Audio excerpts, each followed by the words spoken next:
Hi hello ನಮಸ್ಕಾರ, welcome to couple cooking channel. ಇವತ್ತು ನಾವು ನಿಮಗೆ ತರಕಾರಿ ಪಲಾವ್ ಸಿಂಪಲ್ಲಾಗಿ ಮಾಡೋದು ಹೇಗೆ ಅಂತ ಹೇಳ್ತಾ ಇದ್ದೀವಿ. ತುಂಬ ಚೆನ್ನಾಗಿರುತ್ತೆ, ಟ್ರೈ ಮಾಡಿ. ಮೊದಲಿಗೆ ನಾನು ಈರುಳ್ಳಿ ಕಟ್ ಮಾಡ್ಕೊತಾ ಇದ್ದೀನಿ. ನಂತರ ನಾನು ಬೀನ್ಸ್ ಕಟ್ ಮಾಡ್ಕೊತಾ ಇದ್ದೀನಿ. ಅದ್ರ ಜೊತೆಗೆ ಕ್ಯಾರೆಟ್ ಸಹ ಉದ್ದುದ್ದಕ್ಕಿರಲಿ ಅಂತ ಕಟ್ ಮಾಡ್ಕೊತಾ ಇದ್ದೀನಿ.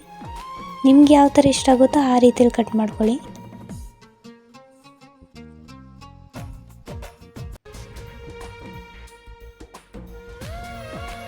ಹಾಗೆ ನಾನು ಆಲೂಗೆಡ್ಡೆ ಕಟ್ ಮಾಡ್ಕೊತಾ ಇದ್ದೀನಿ.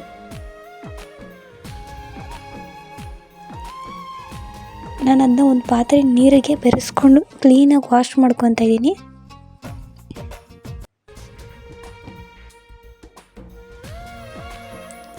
ಆಮೇಲೆ ಒಂದು ಮಿಕ್ಸಿ ಜಾರಿಗೆ ತೆಂಗಿನ ತುರಿ, ಈರುಳ್ಳಿ, ಬೆಳ್ಳುಳ್ಳಿ, ಶುಂಠಿ, ಚಕ್ಕೆ, ಲವಂಗ, ಪುದೀನ ಸೊಪ್ಪು, ಕೊತ್ತಂಬರಿ ಸೊಪ್ಪು, ಸ್ವಲ್ಪ ನೀರು, ಅದನ್ನ ಚೆನ್ನಾಗಿ ರುಬ್ಕೊಂಡು ಒಂದು ಕುಕ್ಕರ್ಗೆ ಎಣ್ಣೆ ಹಾಕ್ಕೊತಾ ಇದ್ದೀನಿ. ಪಲಾವ್ ಸಾಮಾನು ಹಾಕ್ಕೊತಾ ಇದ್ದೀನಿ.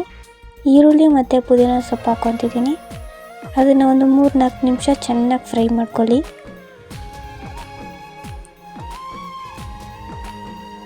ಚೆನ್ನಾಗಿ ಫ್ರೈ ಮಾಡ್ತಾಯಿರಿ.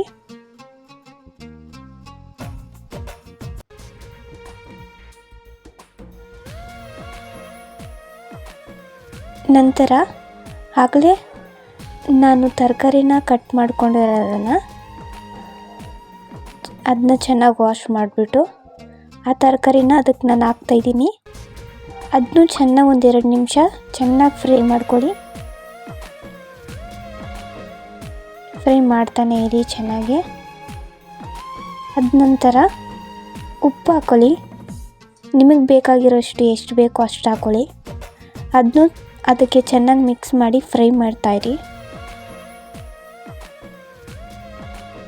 ಆ ನಂತರ ನಾನು ರುಬ್ಬಿಟ್ಕೊಂಡಿರೋ ಮಸಾಲೆನ ಹಾಕ್ಕೊತಿದ್ದೀನಿ. ಅದನ್ನ ಅದಕ್ಕೆ ಚೆನ್ನಾಗಿ ಮಿಕ್ಸ್ ಮಾಡಿ.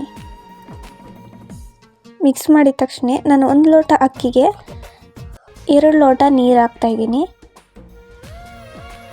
ಅದನ್ನು ಚೆನ್ನಾಗಿ ಮಿಕ್ಸ್ ಮಾಡಿ. ನಂತರ ನಾನು 1 ಸ್ಪೂನ್ ಚಿಲ್ಲಿ ಪೌಡರ್ ಹಾಕ್ತಾಯಿದ್ದೀನಿ. ಚೆನ್ನಾಗಿ ಮಿಕ್ಸ್ ಮಾಡಿ. ನಂತರ ಅಕ್ಕಿ ಹಾಕ್ಕೊಳ್ಳಿ. ನಾನು ವಾಶ್ ಮಾಡಿ ನೆನೆಸಿಟ್ಟಿದ್ದೆ ಸ್ವಲ್ಪ ಹೊತ್ತು, ಅದನ್ನ ಹಾಕ್ಕೊತಾ ಇದ್ದೀನಿ. ನಂತರ ಚೆನ್ನಾಗಿ ಒಂದು ಸಲ ಇದು ಮಾಡಿ ಆಮೇಲೆ ಕುಕ್ಕರ್ ವಿಸಿಲ್ ಮುಚ್ಚಿ ವಿಸಿಲ್ ಹಾಕಿ 1 ವಿಸಿಲ್ ಕೂಗಿದ ತಕ್ಷಣ ಆಫ್ ಮಾಡಿ. ನಂತರ ಓಪನ್ ಮಾಡಿ. ನಿಮ್ಮ ತರಕಾರಿ ಪಲಾವ್ ಬಿಸಿ ಬಿಸಿಯಾಗಿ ರೆಡಿಯಾಗಿದೆ. ನೀವು ಮಾಡಿ ಟ್ರೈ ಮಾಡಿ, ತಿಂದು ನೋಡಿ, ಟೇಸ್ಟ್ ಮಾಡಿ.